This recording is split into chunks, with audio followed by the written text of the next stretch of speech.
The certified notice struck like a gavel. 50 grand in ridiculous fines. 30 days to resolve the violation. Threat of a lien if I didn't. Beyond the oak edge, the modest stone and wood spillway I had rebuilt cradled a still pond that kept spring torrents from clawing the streambed to pieces. On their paperwork, the HOA labeled it a liability. On my survey, the waterway fell squarely within my boundary. I documented every stake, every drain pipe, every corroded grate on their side of the fence, and waited. When the county posted its order and I pulled the boards free, the current followed physics, not committee memos.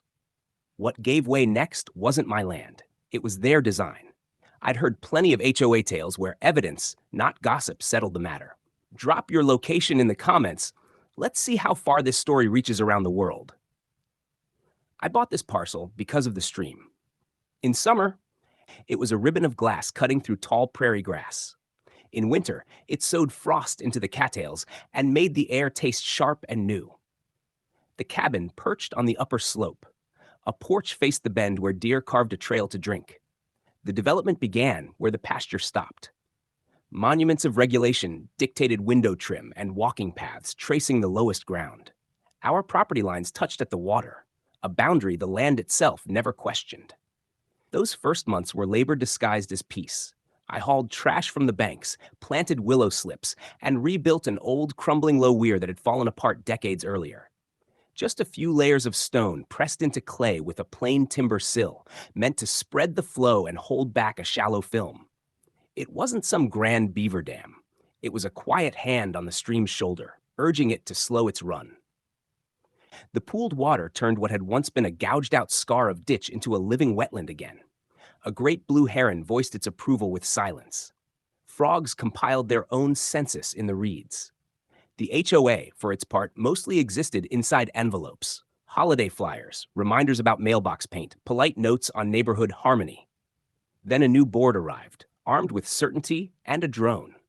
An email followed, complete with an aerial snapshot, declaring the presence of an unauthorized obstruction and warning of risks to downstream infrastructure.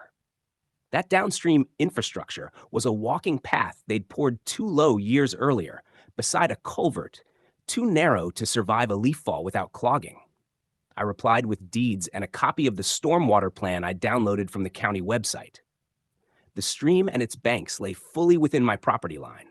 The HOA held no easement beyond their boundary. I recorded at everything.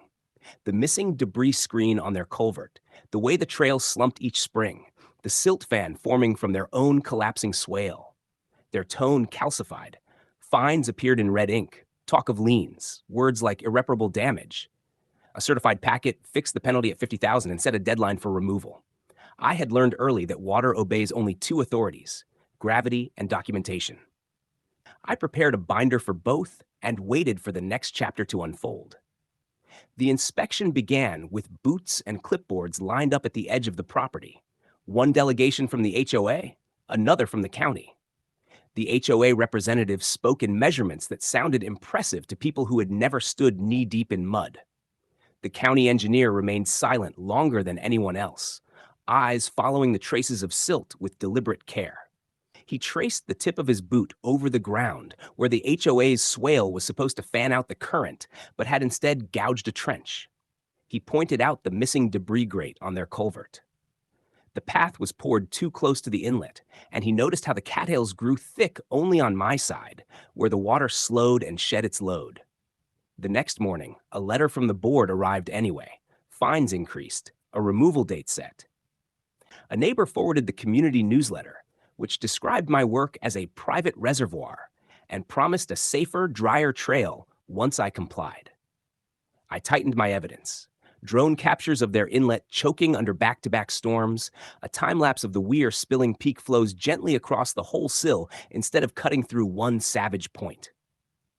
I walked the property line and photographed watermarks on their concrete, high and unforgiving, with no margin left. A week before the deadline, bright plastic signs sprouted along the trail. Improvement work scheduled. The irony sat heavy in my pocket. I phoned the county engineer, who explained that the weir likely predated his tenure and had probably spared the site from worse erosion. But the removal order would still stand because of the complaint and because the structure had no permit on file. Sometimes procedure can't frame the right questions in time. He advised me to document the dismantling carefully, save every board, every bolt, note the flows, and step back. The morning I disassembled it, the sky carried the hard shine of weather closing in. I knocked loose the wedges, lifted each plank, and laid them on the bank like bones. The ponded side didn't surge forward like a wall. It unfurled like a curtain across the full width of the stream. Water slid over clay polished by years of patience and followed the groove carved by decades of neglect downstream. Within minutes, the current focused into that old wound and marched toward the culvert, which had no grate to strain out the branches. It collided with the path, poured inches below the floodplain, and did what water does when human plans pretend to be miracles. It found the shortest route. My camera caught the timestamp as the first thin sheet tipped over their walkway. Within 20 minutes, the inlet was submerged. The upstream swale brimmed, and the HOA's brand new mulch islands began to drift. People make noise when they want to claim victory. Water makes noise when someone gets the math wrong. My phone buzzed with messages, some mocking, some cautionary. I stayed on my bank, logged rainfall from the gauge fixed to my post, and watched the heron lift off before the panic began, leaving the air tasting faintly metallic. By afternoon, the HOA sent a blast email accusing my reckless demolition of causing a flooded common area and water pooling into 2 basements beyond the path. The charge would have sounded ominous to anyone who hadn't watched the stormwater plan 100 times in slow motion. County inspectors arrived before dusk, pulling out measuring tapes the way surgeons reach for a pulse. They checked invert elevations, shot grades with a level, and asked for my documentation. I handed over the binder with its tidy dividers, plat maps, hydrology plan, culvert specs, photos showing the trail's yearly subsidence, video of the culvert choking on leaves last fall while the pooled water absorbed the surge. The engineer nodded once toward the board member, who insisted that fines would continue daily until the site was fully restored. 3 nights later, a chain of storms swept across the radar like links on a steel rope. With the weir gone, the creek moved the way it had in decades-old aerial photos. Swift, confined, merciless toward the path that had stolen its room to breathe. The trail disappeared twice in a single hour. The inlet swallowed hard and failed, and the HOA followed with another accusation, loaded with words they hoped the county might echo. The engineer responded by requesting their trail's as-built elevations and years of maintenance records. The silence that followed lasted longer than the storm itself. What finally broke it was a photo of their maintenance crew fishing a splintered pallet from the mouth of the culvert at dawn. The next envelope bore the county's seal and a single word: meeting. The conference room at the county offices carried more weight than any HOA clubhouse. Blueprints from 15 years ago lay under the glow of a desk lamp, the original stormwater plan the developer had submitted. It showed a broader swale, a deeper set culvert, a trash rack, and a secondary overflow path leading away from the trail. The as-built survey filed years later told a different story. The trail poured too low, the culvert lip set higher than designed, and the trash rack removed soon after installation to prevent debris buildup, which of course was the very purpose of the rack. The county engineer spoke in the cool language of compliance and consequence. He traced the intended flow path with a pencil, then traced the course water had taken once the weir was gone and the rains returned. He pointed to my parcel, noting the absence of any easement requiring detention, and then to the HOA's common ground, where maintenance obligations rested squarely with them. Fines on my side, he explained, had originated from a complaint. The removal order had followed procedure. The results, however, had revealed failures that were not mine. The board tried to reframe the narrative: private dam, reckless action, neighborhood damage. The engineer slid a photograph across the table. Their culvert's mouth in October, choked with maple leaves, the edge of the trail crumbling where water had lapped it season after season. Next to it, he placed a still from my video, the weir spreading flows in a smooth, controlled sheet while their inlet drowned beneath the debris. Then came the report. Grading outside of plan, no maintenance records for 3 years, evidence of a fill berm installed long ago to keep the trail drier, one that had squeezed the floodplain until the water had nowhere to settle. He issued his recommendation, and the county adopted it. Rebuild the swale to its designed grade, reinstall a debris rack, lower the trail segment, or elevate it on a boardwalk where it crossed the floodplain, and replant native vegetation to stabilize the banks.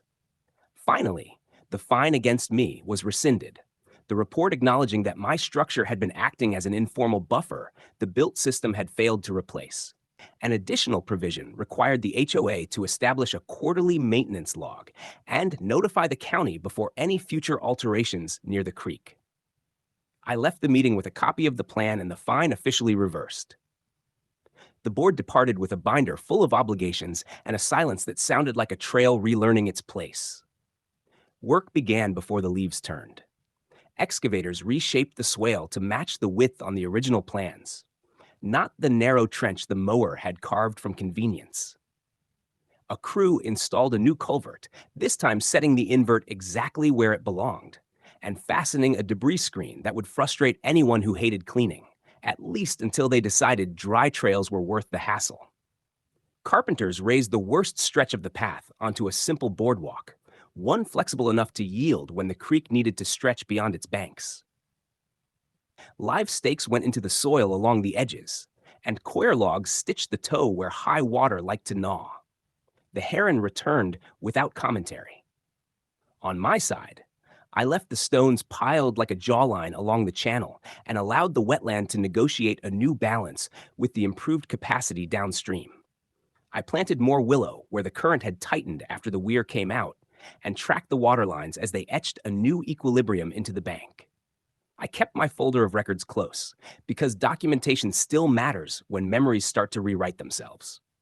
The HOA deleted its old newsletter post about a private reservoir and replaced it with a bland update about trail upgrades funded from reserves. They didn't offer a printed apology. They did, however, send a neutral letter rescinding the lien threat and acknowledging the county's conclusions. In matters like this, neutrality counts as diplomacy. Neighbors who had once forwarded complaints sent more subdued messages now. Some asked how to read a plat, where to locate a stormwater plan, or how to recognize when a policy leans too heavily on wishful thinking. A few thanked me for letting evidence outrun anger. I told them the creek had been the real teacher. The lesson that lingers after the heavy machinery leaves is older than any boardroom vote. Water obeys gravity and paperwork, and it punishes wishful thinking cast in concrete. Associations exist to steward shared spaces, not to push the cost of stewardship upstream. Fines can generate noise loud enough to obscure bad design, but the first hard rain will always reveal it. So the next time an envelope arrives in your mailbox with red numbers on it, ask yourself 2 questions before panic gets a seat at the table. What do the records say? And what does the land say? When those answers align, everything else quiets down. When they don't, it's time to let the creek speak. If this story helped you see HOA power plays more clearly, don't stop here. Help someone else fight back with facts instead of fear. Like this video to help it travel. Subscribe for more real HOA showdowns and evidence-based wins, and share it with a neighbor who might need a blueprint. Drop your experience in the comments. What did your deed, easement, or storm plan reveal? Your lesson might be the reason someone else keeps their peace, their property, and their sanity.